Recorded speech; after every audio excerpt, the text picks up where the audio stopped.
Salta fiaraka aminao indray amin'ity zoma mahafinaritra ity manolotra ny arahaba sy ny firaritso ho antsika tsirairay any atokantrano any asanay ampanajany ianao anaraka anay hatramin'ny farany tsy ampiandrelanao fa dia nisara zao amin'ny zanabolana avy hatrany no hoentina aminao any izay malefaka aloha no mandrafitra ny mety hotetry ny androntsika eto Madagasikara vokatra izany rehetrarehetra zany any dia somary ahitana fiakarany kely aloha no maripana ambony indrindra zany hoe mafanantsika zany ato anatin'ity faran'ny herinandro ity maripana ambany indrindra kosa hetsekilan'izay any dia isy fidinany kely zany hoe voamaraina zany tsika mbola ariantsika ihany satria misy ny zavona ny voamaraina na dia ala izay malefaka ary mandrafitra mety hotetry ny androntsika dia iangaviana ihany zany isika mpanjona ny ranomasina aty amin'ny tapany atsimo Madagasikara zany hoe manomboka eto Farafangana ka hatraty Toliara aty mba hitandrina satria misy ny alin-drano vaventy ary mety hisy koa ny rivotra mahery indraindray torak'izay ihany koa isika mampiasa ny ranomasina na mpanjona ny ranomasina aty amin'ny tendrony avaratry Madagasikara aty mila mitandrina hatrany zany tsika zay ihany koa namezana anao ny mety hotetry ny andro ho amin'ny rapitso maraina andrahoana aloha ny andro any amin'ny manodidina ny sava iny raha azorana malefaka kosa ny any amin'iny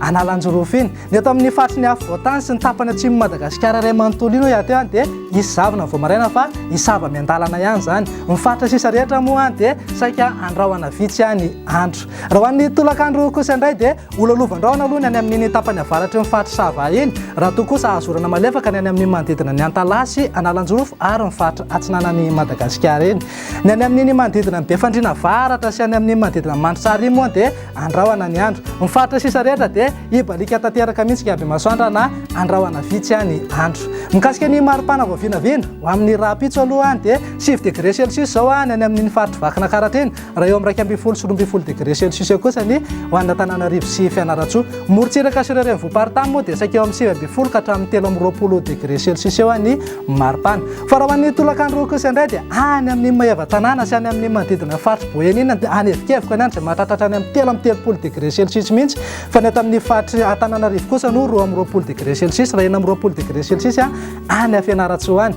morontsiraka atsinanany Madagasikara zao dia saika eo amin'ny 20 ka hatramin'ny 20 degré celsius eo raha manodidina ndraiky amin'ny 30 ka hatramin'ny 30 degré celsius kosa ny morontsiraka andrefany Madagasikara iray manontolo iny raha toa ianao andeha hanao faran'ny herinandro na andeha tsangatsangana amin'ny reto firenendehibe reto dia toy izao ny mety hotetry ny andro ho an'ireo nosy kely zao toa ny Maurice Seychelles dia anorana tandrifindrao fa ho an'ny Comores la Réunion no